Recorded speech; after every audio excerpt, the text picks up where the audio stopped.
Ito bang Dolomite? Dolomite? Alam mo, marami nagrereklamo dyan. Nagawa na nga ni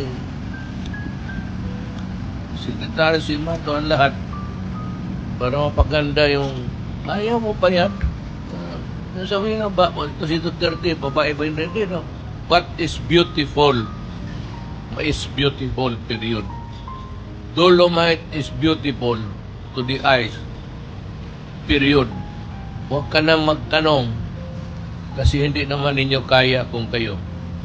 You had your chance actually. For so many years, you had every chance to do it. Was there anybody willing to take the problem by its own? Kung bago ka pa lang dito sa Balitang Pinas, subscribe, like, and share. Kita-kits sa susunod na balita.